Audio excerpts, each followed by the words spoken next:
the Czech subsonic light combat aircraft, L-159. ALCA is intended primarily for close air support of ground forces, reconnaissance, and on a limited basis air-to-air missions.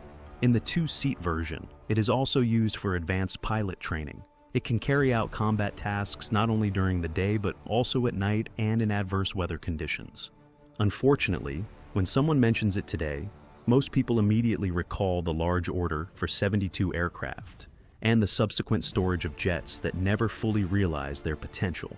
The public often views the program as a fatal political mistake that cost Czech taxpayers enormous sums of money. So, let's take a closer look at the story of this ill-fated aircraft Type 1 that, despite the common narrative, was not merely an expensive blunder for the Czech defense industry. After the dissolution of the Warsaw Pact and the breakup of Czechoslovakia, the Czech Republic inherited Soviet strike aircraft such as the MiG-23BN, Su-22, and Su-25. Operating them was expensive, logistically complicated, and increasingly difficult to justify politically. The Ministry of Defence could no longer rely on Cold War-level budgets, so it had to look for a single, universal, and affordable aircraft. At the same time, the country was working to integrate into Western structures, meaning the new type had to be compatible with NATO standards while still preserving domestic production. The aircraft was expected to handle close air support, reconnaissance, limited air-to-air combat, and through the two-seat version, advanced training for pilots transitioning to supersonic types. From the very beginning, extensive exports were also part of the plan, intended to generate significant profits for the state. In 1995, the government pledged to cover 25% of the development costs and planned to buy 72 aircraft as the backbone of the future Air Force. Over time, these were meant to be complemented by 24 to 36 modern Western supersonic jets. The order for the L-159 was signed in July 1997, 1 month before the first prototype flew. At the time, it made sense. The military was still operating with a 1990s mindset, but warning voices were already emerging about the possibly excessive number, especially because NATO accession was approaching. The reason Aero managed to get the first prototype into the air so quickly was its decision to build on decades of experience with jet trainers, starting with the L-29 in the 1950s, followed by the L-39 in the late 1960s, and its deep redesign into the L-59 in the mid-1980s. The L-39 airframe was used as the structural basis for the new aircraft. This decision saved both time and money, because the attack aircraft was expected to enter service by the end of the decade. By 2000, all Soviet aircraft types were supposed to leave service except for the MiG-21. Prague originally also showed interest in developing a faster attack aircraft capable of slightly exceeding Mach 1, the Aero L-X, but its costs were estimated at $2 billion, and it definitely would not have entered service before 2000. Such a project would have had to be built virtually from scratch, since the L-39 design was not suitable for that role. From today's perspective, this decision can look like a mistake given the success of South Korea's T-50 and its armed variant, the FA-50. But the reality at the time was different. The Aero L-X would likely have offered greater evolutionary potential than the L-159, thanks to a more robust design and probably higher payload. Combined with higher speed and a potentially acceptable unit price, it could have significantly expanded the pool of prospective customers. Development costs might have been recouped multiple times over, not to mention secondary economic benefits, for example in advanced technologies. But back then, neither politicians nor Aero's management could realistically foresee that. So they chose the L-159 instead. Moreover, they were counting on exports primarily to poorer developing countries. Many of those states were already operating the L-39 or L-59 and wanted a specialized attack aircraft where the trainer role would be secondary rather than primary. The Albatros and Super Albatros were, after all, trainers capable of limited combat employment, something that inevitably reduced their combat effectiveness. A supersonic type could have been financially or politically out of reach for many of these countries. However, the 1990s brought a major geopolitical shift, for which neither politicians nor Aero were prepared. they were still thinking in 1980s terms. Interestingly, the development of the South Korean aircraft cost roughly $2 billion, so it can be argued that the estimated costs for the Aero L-X project were in fact realistic. In contrast, the development of the ALCA was not supposed to exceed $100 million, and in the end-of-history atmosphere of the time, the supersonic Aero L-X had no chance of securing funding from the Czech government. In the end, the ALCA reportedly cost only $52 million.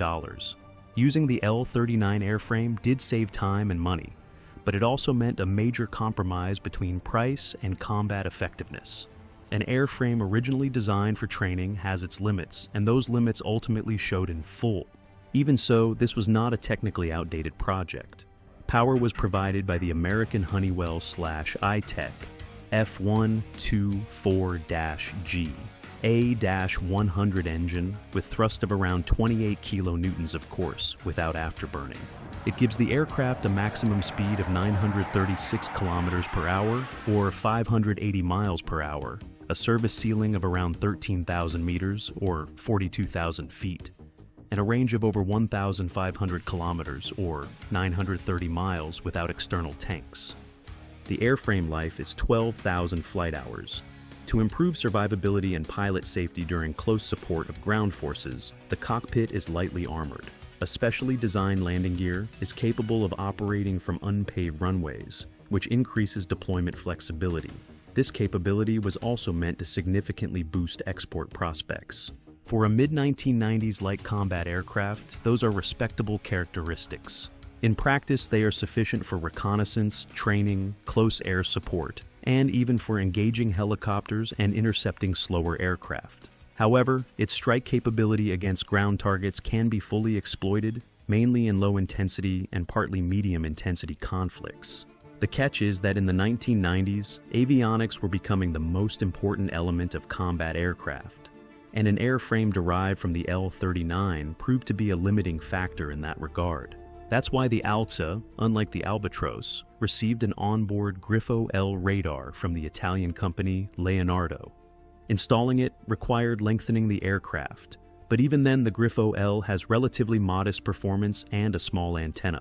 At the time, that wasn't a major issue, but with the rise of drones and efforts to use this class of aircraft to destroy them, it has become a limiting factor. Detecting UAVs is harder because of their size and materials, since they have a smaller radar signature than an F-16, Su-27, or even an Mi-24. The radar therefore picks them up at shorter ranges and only within a relatively narrow field of view, that is, the sector it is currently scanning. In practice, this means detecting unmanned aircraft using only the onboard radar is often a matter of luck. The weapons package looked impressive for its time. It included guided and unguided bombs, rocket pods firing 70mm or 2.75 inches unguided rockets, a domestically designed twin-barrel 20mm or 0.79 inches cannon, and the jewel in the crown, the AGM-65 Maverick anti-tank guided missile used not just against MBTs, but for a whole range of strike missions. Besides tanks, it's used against bunkers, air defenses, radars, ships, logistics hubs, etc. For self-defense against aerial threats, the ALCA can also carry short-range AIM-9P Sidewinder missiles. These can be used not only against aircraft, but also against helicopters and unmanned systems. Total external stores capacity is 2,340 kilograms or 5,160 pounds across 7 hardpoints, which is relatively adequate for a light aircraft. The problem is that most of the integrated weaponry is American. That heavily limits the customer's freedom to choose from a wider global menu of munitions. If they want different weapons, they have to pay for integration, usually an expensive process, so many simply pick another aircraft type, where they don't have to deal with that headache. Paradoxically, one of the few non-American weapons integrated are the Canadian CRV-7 unguided rockets. CRV-7S were common in the West in the 1990s, but later the market was largely taken over by the American Hydra 70. The catch: the L-159 does not have Hydra integrated, which means it also can't use the laser-guided APKWS II. APKWS II is basically a guided Hydra thanks to its guidance kit. And this kind of munition is increasingly becoming a standard for drone kill missions today because it offers a good cost-to-effect ratio compared to many UAV targets. Canadian CRV-7S, however, don't offer an equivalent guided variant. On today's battlefield, that puts the L-159 at a real disadvantage. Unfortunately, it also doesn't have an internal, built-in cannon, which reduces loadout flexibility. If it wants a gun, it has to carry it in an external gun pod, meaning it consumes one hardpoint that could otherwise carry other ordnance. Naturally, that also affects what you can carry elsewhere. On top of that, the domestically developed PL-20 gun pod didn't turn out particularly well, so in practice it's barely used.